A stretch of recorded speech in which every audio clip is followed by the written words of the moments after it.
Assalomu alaykum. Men bunaqa havoda, o Odessa, Alushda, Yaltalarda qishda bunaqa dengizda cho'milardik. 15 gradus sovuqlarda ham. Endi hozir albatta unaqa cho'mila olmasam kerak. Nima? Mana qarang, bu biz hozir Toshkentda syomka bo'lyapti. Toshkentning chetida. Hozir butun dunyoda eng oldingi o'rinlardan birida bizning Toshkentimiz mana shu havoning ifloslanishi bo'yicha. Bu oddiy chang emas-ku, bu tutun, qurum shunaqa chang. Bu havo bilan bizga kislorod, uglekislot gaz shunaqalar kiradi-ku, azot kiradi. Shu asosan quvvat kiradi bizga. Mana bu hozir bizning atrofda nisbatan toza havo, balki Toshkentning cheti-ku. Lekin o'rtarog'ida manaqa havoning tarkibida ion deganlar bo'ladi. Musbat, manfiy zaryadlangan. Mana tog'da, suv bo'yida, dengiz bo'yida manfiy zaryadlangan ionlar bo'ladi. Bu ionlar kislorodning ichiga ham hammasi kira oladi-da. Havo iflosgan paytda musbat zaryadlangan ionlar ko'payib ketadi. Bu nima qiladi? O'pkaga kirgandan keyin bu chang qurumni o'pka haydab chiqara olmaydi. Bizda ko'pchilikda burun tiqilgan, burundan yomon nafas oladi, semirib ketgan, harakatsiz, ko'p ovqat yeydi. Umuman tibbiy madaniyat degan nol. O'ylaymanki, xafa bo'lmaysiz, chunki rost gapiryapman. Shu nimani bu havodan o'pka cho'kmasligi uchun burunni tozalash bilish kerak. Men uni internetda qo'yganman, burunni qanaqa qilib suv bilan yuvish kerakni. Keyin burunni ochadigan yoga, svara yoga degan bor. Ana shu bilan ko'p mashqlar qilib, kuniga burun bilan shug'ullanib yurish kerak, ayniqsa manaqa havo ifloslangan paytda. Bu iflos qurumlar ushlansa, mana shu nimada ushlanadi? Mana shu burunda tomoqda ushlanib qolishi mumkin. Agar burun tiqilgan tomoq nima qilsiz, har minutiga 20, 15, 25 marta nafas olayotgan bo'lsangiz, tez havo kiryapti, qurum ushlanmasdan o'pkaga o'tadi, u cho'kadi keyin. Bo'ldi, uni chiqara olmaydi. Bizning o'pkamiz faqat havoni chiqara oladi. Shuning uchun men sizga bir nechta mashqni ko'rsataman. O'pkadan aylantirdingizmi manaqa? Endi aylantiramiz. O'pkadan nimani, bu qurumlarni qanaqa qilib chiqarib tashlash to'g'risidagi shunaqa zo'r mashqlar bor. Albatta bizning guruhda umuman juda ham og'ir ahvoldagi odamlarni, kasallarni, bemorlarni keyin o'zi uchun shug'ullanadigan manaqa harakatchan odamlarga o'rgatib davolaymiz-ku. Mashqlar juda ham ko'p. Men sizga bir nechtasini ko'rsataman. Ana shuni har kun sizdan iltimos ertalab turganda, ishga borganda ishxonangizda, orada dam olgan paytda, kechqurun uyga kelgandan keyin 1 minut, 2 minut vaqtingiz ketadi. Vaqtni ayamasdan o'pkangizni mana shu qurumlardan tozalab yurishga odatlaning. Albatta Toshkentda yashash emas, umuman hozir ko'p Olosno shaharlarda katta 100 gektarlar yer olib har xil zavodlar quryapti-ku.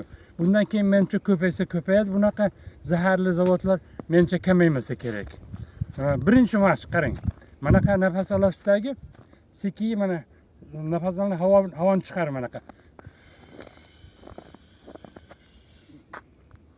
10-15 marta. Ikkinchisi, yana burun bilan sekin nafas olingdagi, yana qo'lingizni bu yerga qo'ying. Keyin sekin nafas olib, nafas olingda mana qovurg'aning pastini qising manaqa. Buni ham 15-20 marta qaytaring. Uchinchisi, sekin nafas olingdagi,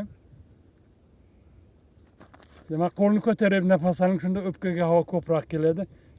Keyin sekin og'iz bilan nafas chiqarib, mana burun ko'krak qafasini manaqa quchoqlangdagi og'iz bilan nafas hammasini chiqarib tashlang.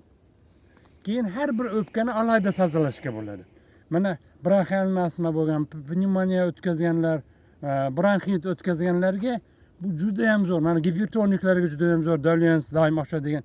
Keyin doim sal sabab bilan kayfiyat buzilib, hamma bilan janjallashib, hammadan nedavoljni bo'lib, yoki doim ochko'zlik bilan ko'proq pul deb o'zining sog'ligiga qaramasdan yuradigan odamlar uchun bu juda ham zo'r. Mana qara, bu qanaqa? Mana sekin nafas olasdagi, sekin nafas olingda, sekin o'ng tomonga mana qiyshayasiz. Ko'rdingizmi? O'ng o'pka manaqa qisiladi. Keyin sekin nafas olib mana ishodni joy paytga qaytasiz. Keyin yana sekin nafas qisib, yana o'pkani manaqa qisasiz. Buni ham 10-15 marta takrorlang. O'ng o'pka tozalanadi. Keyin chap o'pkaga o'ting. Sekin nafas olasizki, nafas chiqarish paytida